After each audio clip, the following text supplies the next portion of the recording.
तो दिल्ली धमाके से जुड़ी इस वक्त की सबसे बड़ी खबर यह है कि डॉक्टर मुजम्मिल और डॉक्टर मुजम्मिल का किराए का घर जहां से विस्फोटक मिले थे उसी का वीडियो सामने आ गया है। डॉक्टर मुजम्मिल के घर से अमोनियम नाइट्रेट जो कट्टों में भरकर वहां रखा गया था, 50 कट्टे मिले थे जिसमें अमोनियम नाइट्रेट भरा हुआ था।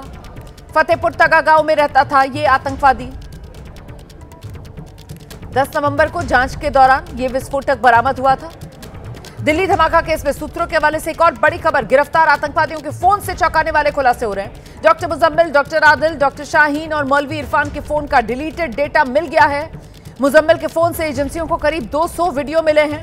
मुजम्मिल के फोन से मसूद अजहर, जैश कमांडर्स के वीडियो मिले हैं। सूत्र ये बड़ी जानकारी दे रहे हैं, ISIS से जुड़े कई आतंकियों के भी वीडियो इन आतंकियों के फोन में थे। 80 वीडियो आतंकी ट्रेनिंग और बम बनाने के जो इनके फोन से रिकवर हुए हैं। कई धार्मिक स्थलों के, बाजारों के वीडियोस भी इनके फोन में थे।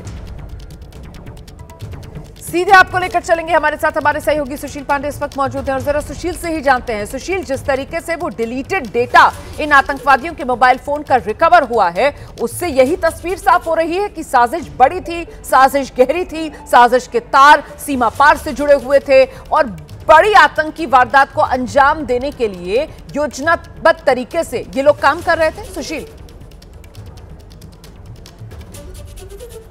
बिल्कुल रुमाना जी एकदम सही कह रही हैं कि जिस तरह से वीडियो जो डिलीटेड डेटा रिकवर किया है एजेंसी ने, सूत्रों से जो जानकारी मिली है वो वीडियो 200 के आसपास का है, जिसमें 80 वीडियो मुजम्मिल के मोबाइल से ही रिकवर हुए हैं, जिसमें बम बनाना, केमिकल रिएक्शन और तमाम चीज़ें कैसे बनाई जाती हैं उसको सीखने को लेकर ये स्टोर किया गया था। और सबसे बड़ी बात यह है कि मुजम्मिल के ही मोबाइल से ऐसे डेटा भी रिकवर हुए हैं जिसमें तमाम जो जैश से जुड़े हुए बड़े आतंकी हैं, चाहे वो अजहर मसूद की बात करें, ISIS से जुड़े आतंकियों की बात करें, उनकी जो जहरीले तकरीरें हैं उनको भी ये सुनते थे। और इसीलिए जो रेडिकलाइज का एक समय सीमा होता है, एक अपने दिमाग को और ज़्यादा एक्टिव बनाता है इन तमाम तकनीकों को सुनने के बाद, वो भी ऐसे लोगों का जो देश विरोधी गतिविधियों में लिप्त हों।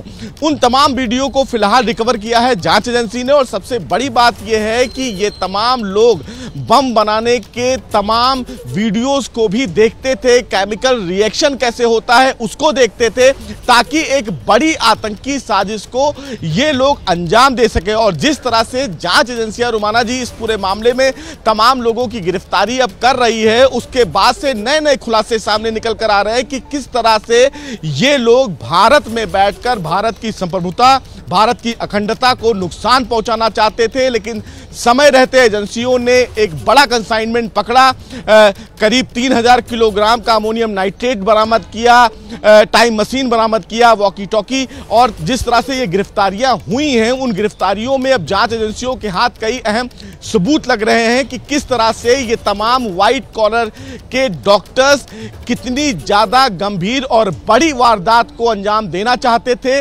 लेकिन जिस तरह से इनके तमाम जो लोग हैं उनकी गिरफ्तारी होती है और गिरफ्तारी के बाद जो उमर है वो हड़बड़ाहट में भागता है और उसके बाद लाल किले पर बम धमाका करता है। और जिस तरह से अब इस मामले में जांच एजेंसियां रुमाना जी आगे बढ़ रही हैं, मोबाइल से जो रिकवर डेटा है उससे तार जोड़े जा रहे हैं कि और कितने लोग इनसे मिले हुए थे। लेकिन ये वीडियो जो रिकवर किया गया है वो अहम वीडियो है, क्योंकि इस वीडियो से तमाम ऐसे सबूत जांच एजेंसी को अब मिल रहे हैं कि उनके साथ और डॉक्टरों की कौन कौन सी टीमें जुड़ी हुई थी, जम्मू कश्मीर या देश के अलग अलग इलाकों के कौन से डॉक्टरों के संपर्क में थे।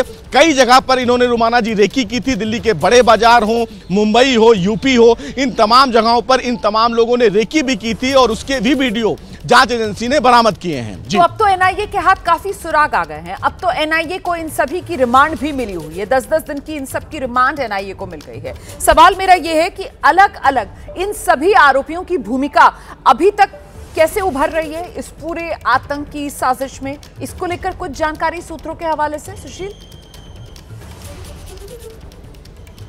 जी देखिए रुमाना जी, सीधे तौर पर ये तमाम जो डॉक्टर्स हैं वो एक दूसरे से कनेक्टेड थे और तमाम डॉक्टर्स जो हैं वो अलग अलग भाषा में यानी कि कोड वर्ड में आपस में बात करते थे और इसीलिए एनआईए की जो कस्टडी अब तमाम आरोपियों की मिली है, तमाम आतंकियों की मिली है, उन तमाम लोगों को एक साथ बैठाकर जांच एजेंसी कन्फ्रंट करवाएगी। और ये भी कोई बड़ी बात नहीं है कि इन तमाम आरोपियों को लेकर जम्मू कश्मीर या अल-फलाह यूनिवर्सिटी भी एनआईए लेकर जा सकती है, क्योंकि तमाम आतंकियों के तार फरीदाबाद के अल-फलाह यूनिवर्सिटी से ही जुड़े हुए थे। और जो बड़ी गिरफ्तारियां हुई हैं जिसमें एक बड़ा नाम है मुजम्मिल, जिसके निशानदेही पर यह पूरा ऑपरेशन जो है वो क्रैकडाउन हुआ है। तो निश्चित रूप से इस पूरे मामले में जांच एजेंसियां आगे बढ़ रही है, लेकिन कन्फ्रंटेशन भी जांच एजेंसी करवाएगी। और जिस तरह से कोर्ट में ये कहा गया कि ये तमाम जो लोग हैं वो एक बड़ी साजिश का हिस्सा थे, तो उस साजिश में और कौन लोग हैं, क्या सीमा पार बैठे हुए जैश के बड़े लोग उनको लगातार ऑपरेट कर रहे थे, कैसे ये लोगों से कनेक्टेड थे, उन तमाम पहलुओं पर अब इस पूरे मामले में इन्वेस्टिगेशन आगे बढ़ेगी। क्योंकि अब गिरफ्तारियों में तमाम ऐसे बड़े लोग हैं जो एनआईए की कस्टडी में हैं, चाहे वो मुजम्मिल की बात करें, शाहिना शहीद की बात करें, आमिर की बात करें, ये तमाम वो लोग हैं जो इस पूरे कहीं ना कहीं वारदात में कनेक्टेड थे। और इसीलिए जो ये वीडियो रिकवर किया है जांच एजेंसी ने, उस वीडियो से अब कई खुलासे हो रहे हैं, क्योंकि वीडियो अलग अलग लोगों के मोबाइल में अलग अलग स्टोर थे, लेकिन उनका कनेक्शन एक था कि बम कैसे बनाया जाता है, केमिकल रिएक्शंस कैसे होते हैं, तमाम बड़े आतंकियों की जो जहरीले तकरीरें हैं उनको सुनते थे, ताकि इनका जो मकसद है उससे वो ना भटके। और कहीं ना कहीं जांच एजेंसियों ने समय रहते इस बड़ी आतंकी साजिश को फिलहाल क्रैकडाउन किया है। लेकिन अब जो वीडियो सामने निकल के आ रहे हैं, जो कनेक्शन सामने निकल के आ रहे हैं, उसमें आने वाले दिनों में एनआईए एक बड़ा खुलासा भी करेगी कि आखिर इन तमाम लोगों के साथ जुड़ा हुआ कौन शख्स था जो इन्हें ऑपरेट करने के लिए कहता था। और उसी दिशा में जांच एजेंसियां आगे बढ़ रही हैं। अच्छा, इस पूरे मामले में जब खुलासा हुआ था, फिर हमने देखा था कैसे अन्य स्टेट पुलिस जो है वो भी बहुत एक्टिव हुई थी, खासतौर से यूपी एटीएस, और वहां से शाहीन के भाई जो परवेज अंसारी है उसकी भी गिरफ्तारी हुई थी। उसको लेकर अभी तक एनआईए की तरफ से कोई गिरफ्तारी या उससे पूछताछ, इसको लेकर कोई अपडेट सामने आ रहा है क्या? क्योंकि एनआईए ने अभी तक सिर्फ 6 लोगों को इस मामले में गिरफ्तार किया है, डॉक्टर मुजम्मिल को, डॉक्टर आदिल को, डॉक्टर शाहीन को, मौलवी इरफान को, आमिर को और दानिश को। सुशील जी देखिए, सबसे बड़ी बात इस मामले में यह है कि चूंकि जब इस प्रकार की वारदात रोमाना होती है तो उसके तार बहुत दूर तक जुड़े होते हैं।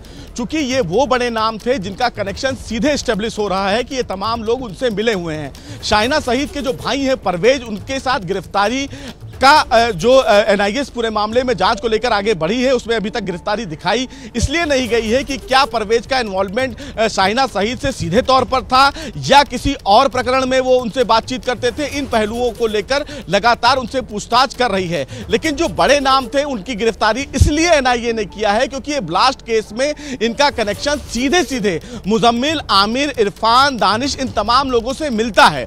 चूंकि उनके साथ कनेक्शन किस तरह से एस्टेब्लिश किया जाए उस दिशा में एनआईए आगे बढ़ रही। चूंकि एनआईए इस पूरे मामले में जांच को लेकर इस पूरे मामले के अंदर इन जो मेन साजिशकर्ता थे उनसे पूछताछ के बाद जब बड़ा खुलासा हो जाएगा तो वहां पर ये बाकी जो किरदार सामने आ रहे हैं इनकी क्या भूमिका रही उसको तय करना शायद आसान हो जाएगा। इसी वजह से एनआईए ने अपनी जो शुरुआती जांच है वो इन 6 गिरफ्तारियों के साथ अब आगे बढ़ाई है। ये 6 के 6 जो है वो रिमांड में है एनआईए के, और उन्हीं को रिमांड में लेकर अब एनआईए अपनी पूछताछ कर रही है।